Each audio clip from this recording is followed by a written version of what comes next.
कुत्रप्रेमी ज्या भटक्या कुत्र्यांच्या मुद्द्यावरून कायम आक्रमक होत असतात, त्याच कुत्र्यांनी आता छत्रपती संभाजीनगरमध्ये अनेकांना चावा घेतलाय। कुत्र्यांच्या चाव्यांचं वाढतं प्रमाण आहे आणि त्यामध्ये आता रेबीजच्या रुग्णांमध्ये सुद्धा आता वाढ होतीये आणि यालाच आळा घालण्यासाठी सुप्रीम कोर्टाने या भटक्या कुत्र्यांचा बंदोबस्त करण्याचे आदेश सुद्धा दिलेले होते। मात्र आता त्यानंतर अनेक वादंग निर्माण झाले। मात्र आता या घटनेनं पुन्हा एकदा हा प्रश्न ऐरणीवरती आलाय आणि याच संदर्भामध्ये या प्रश्नांवरती आता बोलण्यासाठी प्राणीमित्र आरजे सोनाली सध्या आपल्यासोबत उपस्थित आहे। सोनाली, तुझं स्वागत आहे जय महाराष्ट्रामध्ये। एक वेळ असं असतं की सुप्रीम कोर्ट निकाल देतं की भटक्या कुत्र्यांचा बंदोबस्त करावा आणि आता अखेर ज्या मुक्या प्राण्यांचा आपण त्यांचं संरक्षणच करतो म्हणायला हवं, ज्या मुक्या प्राण्यांचा आपण आतापर्यंत सगळ्या पार्श्वभूमीवरती या सगळ्या गोष्टींवरती त्यांना सपोर्ट करत आलो, मात्र आता त्याच कुत्र्यांच्या या वाढत्या चाव्यावरती आता कसं बघायचं? आता प्राणीमित्र म्हणून आता तू काय करणार आहेस याच्यामध्ये? सगळ्यात आधी नमस्कार सगळ्यांना। आणि मला असं वाटतंय की माननीय सुप्रीम कोर्टाने जो काही आदेश दिला होता की दिल्ली एनसीआर येथील जे डॉग्स आहेत, जे कम्युनिटी डॉग्स आहेत, जे भटकी कुत्रे आहेत, त्यांना एका शेल्टर होम मध्ये पाठवण्यात यावं, तर या निर्णयाबद्दल जे आहे ते सगळ्यांनी आधी विरोध केला आणि अजूनही करत आहोत। कारण की शेल्टर होम्स मध्ये पाठवण्याची व्यवस्था त्यांच्याकडे नव्हती आणि म्हणून तिथे हे आहे की तुम्ही जर तशी व्यवस्था देत आहात का त्यांना, आणि मग त्यानंतर आपण हा जो आहे दिलेला आदेश तो आपण फॉलो केला गेला पाहिजे। राहिला प्रश्न की तुम्ही म्हणतात की भटक्या कुत्र्यांमुळे होणारे जे हल्ले आहेत अगदी मान्य आहेत, काही प्रमाणात ते भटक्या कुत्र्यांमुळे होणारे हल्ले जे आहेत त्यामुळे लोकांमध्ये एक प्रकारची भीती असते, पण यासाठी कॉर्पोरेशनचं काम हे सगळ्यात जास्त महत्वाचं आहे। कारण की अॅनिमल वेलफेअर बोर्ड ऑफ इंडियाने जो काही नियम दिलेला आहे की तुम्ही भटक्या कुत्र्यांची नसबंदी करा, त्यांना वॅक्सिनेट करा आणि मग परत रिलीज करा, तर हे काम जर व्यवस्थितपणे होत असेल तर निश्चितच चावा घेणाऱ्या कुत्र्यांची संख्या ही कमी होऊ शकते। आता पुण्यातलंच उदाहरण द्यायचं तर जवळपास 2 ते 2.5 लाख स्ट्रे डॉग्स पुण्यामध्ये आहेत आणि यावरती पीएमसी प्रशासनाने काम करतंय। पीएमसी प्रशासनाची स्वतःची कुठली पण सोनाली, ज्यावेळेस सुप्रीम कोर्ट असा निकाल देतं की या भटक्या कुत्र्यांचा बंदोबस्त करण्यासाठी त्यांची रवानगी दुसरीकडे करा, त्यावेळी सगळे प्राणी मित्र, श्वानप्रेमी हे सगळे रस्त्यावरती उतरतात, आंदोलनं करतात। मात्र आता जेव्हा या म्हणजे सामान्य नागरिकांना जेव्हा या भटक्या कुत्र्यांचा त्रास होतो, त्यांना चावा घेतला जातो, त्यांच्या अक्षरशः जीवावरती बेततात या सगळ्या गोष्टी। मग अशा वेळेस प्राणी मित्र का जागे होत नाहीत? त्यावेळी का श्वानप्रेमी जागे होत नाहीत? म्हणून तर जागे होत आहेत ना। जेव्हा त्यांना बंदोबस्त करायचा आदेश दिलेला आहे तर तो कुठे दिलाय? तुम्ही त्या कुत्र्यांना जाऊन एका ठिकाणी मारणार आहात। जे पाऊंडची व्यवस्था केली जाते, म्हणजे सिमेंटचे मोठे मोठे खंदका करून तिथे त्यांना टाकलं जातं, जिथे त्यांना खायला दिलं जाणार नाही, तिथं ते तडपून मरणार, यावरती विरोध केला जातोय। आणि राहिला की आता त्यांना बंदोबस्त करा म्हणजे त्यांना मारून टाकण्याचा एका अर्थाने हा आदेश आहे। आपल्याकडे कुत्र्यांना सुरुवातीला मारलं जायचं, पण त्याच्यानंतर तो आदेश आलेला आहे की मारलं जाऊ शकत नाही, त्यांना स्टेरिलाइज करणं, वॅक्सिनेट करणं, रिलोकेट करणं। पुन्हा तुम्ही म्हणतात की अटॅक करतात, अटॅक केव्हा करतात? त्यांची पण मानसिकता आपण समजून घेतली पाहिजे। त्यांना खायला मिळत नाही, ते भुकेने व्याकुळ असतात आणि कुत्रा आणि माणूस यांच्यामध्ये एक प्रकारचं तसंही आपण पाहिलं तर आधीपासून आपल्याकडे पाळीव प्राणी कुत्रा समजला जातो, पण रस्त्यावरचे जे कुत्रे आहेत त्यांना तशी पाळीव प्राण्याची ट्रीटमेंट दिली जात नाही, ते नेहमीच सोनाली, मी तुला थोडंसं थांबवतो। भाजपचे प्रवक्ते अजित चव्हाण या संदर्भामध्ये बोलू इच्छित आहेत। अजितजी बोला। सोनालीताई, तुमच्याबद्दल व्यक्तिगत आदर आहे, पण तुम्हाला मी एक गोष्ट सांगतो। 2 वर्षापूर्वी मला स्वतःला माझ्या छोट्या बाळावरती हल्ला करत असलेल्या कुत्र्यापासून त्याला वाचवत असताना कुत्र्यानं माझा पाय अक्षरशः फाडला होता। आपण ह्या ज्या गप्पा करताना माझी हात जोडून विनंती आपल्याला, आमच्या एमएमआर रिजन मध्ये शेकडो सोसायटीच्या पदाधिकाऱ्यांवरती गुन्हे दाखल आहेत। हे जे प्राणीप्रेमी येतात हे म्हणजे मला कळत नाही काय साठा लोट आहे, अक्षरशः चर्ची लोकांकडे काम दिलेलं आहे। ते लोक येतात, त्यांना कुठून तरी पैसे येतात, अत्यंत घाणेरडा वास मारणारी मासे आणि भाताचा एक प्रकार असतो, तो सोसायटीमध्ये ते घुसून बिनदिक्कतपणे ते त्या कुत्र्यांना देतात। ते कुत्रे खाऊन प्रचंड आक्रमक होतात। काय भूतदया वगैरे सगळं ठीक आहे, गरीब वॉचमनच्या 4 वर्षाच्या मुलाला फाडून खाल्लं कुत्र्यांनी। रोज तर पण एक इथे तुम्हाला 30 मिनिटाला एक माणूस, आपल्याला जेव्हा कळतं की आपल्या सोसायटीमध्ये किंवा आपल्या परिसरामध्ये असा जर एखादा आक्रमक कुत्रा असेल तर आपण वेळीच त्याच्या बाबतीत तक्रार दिली पाहिजे। एखादा तुम्ही मुंबईमध्ये या, तुम्ही इथं 2 व्हीलर चालून दाखवा, तुम्ही ठाण्यामध्ये एमएमआर रिजन मध्ये या, तुम्ही नाशिकला या, रात्रीच्या वेळेला आमच्या भगिनींना मी रात्रीच्या वेळेस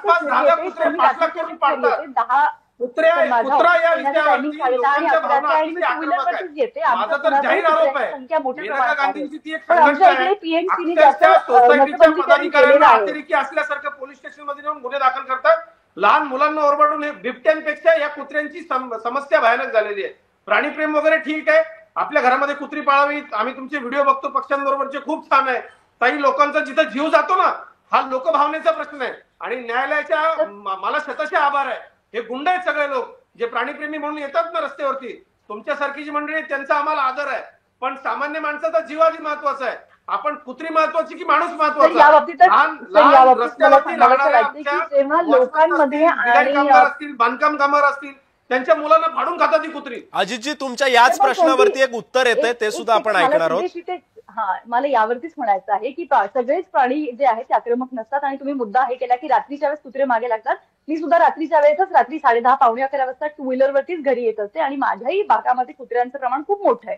पण ते असेच विनाकारण कोणावरती हल्ला करत नाही. जर तुम्ही म्हणतात की हे जे प्राणीप्रेमी आहेत ते त्यांना खाऊ घालतात, ते खाऊ घालतायत म्हणून काही कुत्रे प्रमाणात शांत आहे. जेव्हा माणसाला 4 दिवस खायला दिलं जाणार नाही तेव्हा माणूस या संदर्भामध्ये अजितजी, रुपाली पाटील टोमरे सुद्धा आपल्या सोबत आहेत. ज्या पुण्याचं उदाहरण सोनाली देते त्याच पुण्यातून रुपाली पाटील बोलतात. बोला रुपाली ताई.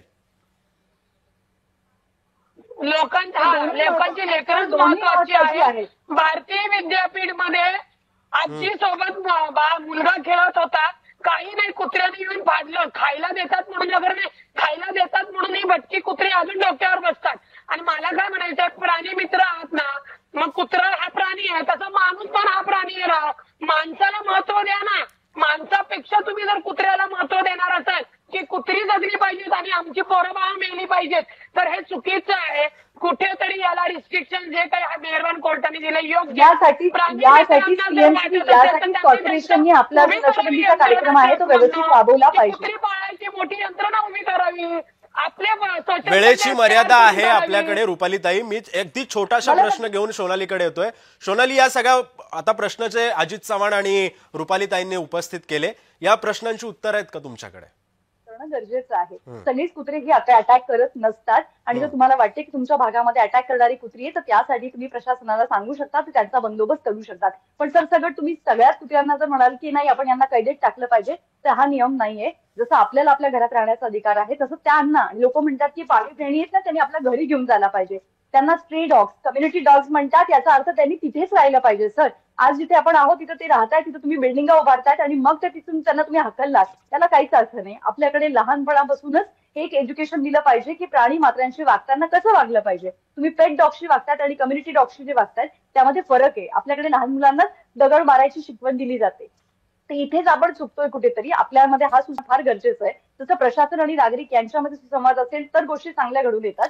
पण तोच प्रकार जो आहे तो प्राण्यांच्या बाबतीत सुद्धा आहे. प्राणी आणि माणूस यांनी सुद्धा एकमेकांशी जर सलोख्याचे संबंध ठेवले तर नक्कीच अशा प्रकारचे अटॅक होणार नाही. आणि मी पुन्हा सांगेन की निश्चितच रेबीज किंवा अटॅक होण्याची जी गोष्ट आहे ती सिरियस कन्सर्न आहे. पण यावरती प्रशासन म्हणजेच पीएमसी किंवा तिकडचे एएमसी यांनी जर योग्य वेळी कारवाई केली. अजितजी, तुम्हाला काहीतरी बोलायचं, एका मिनिटामध्ये तुमचं म्हणणं स्पष्ट करा. अजितजी, सिद्धेशजी, की प्रचंड त्रस्त आहेत लोक. आणि विशेषतः काय होतं की नोकरदार वर्ग जो आपल्या कामात रोजचा व्यस्त आहे, हे यांच्यामधले काही प्राणीप्रेमी जे आहेत ते रिकामटेकडे आहेत. प्रचंड पैसा असलेले ते उठसूट सर्वोच्च न्यायालयामध्ये पळतात.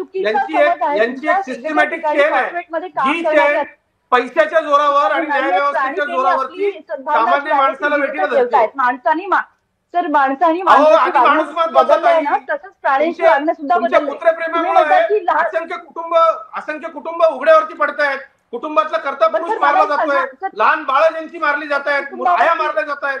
बिबट्यासारखा आतंक या कुत्र्यांचा, संघटन आहे प्राणी मित्रांचं. जेव्हा आज माणूस नावाचा प्राणी आहे या प्राण्यांवरती खेळायला पाठवत नाहीत पालक. प्रचंड जिथे ओरबाडून तुम्ही जा ना, तुमच्या प्राणीप्रेमी संस्थांना माणसाच्या पिलांबद्दल, आमच्या मुलांबद्दल काही प्रेम नाहीये का? तुमच्याकडे आकडेवारी आहे का?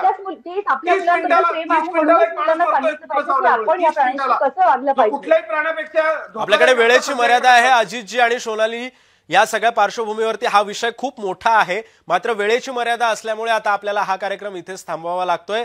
धन्यवाद आपल्या सगळ्यांचे. आपल्या या संदर्भामध्ये माहिती देत होत्या राष्ट्रवादीच्या प्रवक्त्या रुपाली पाटील, त्यानंतर भाजपचे प्रवक्ते अजित चव्हाण, प्राणीमित्र सोनाली आणि सामाजिक कार्यकर्त्या गौरी पिंगळे. तुमच्या सर्वांचे सुद्धा आभार.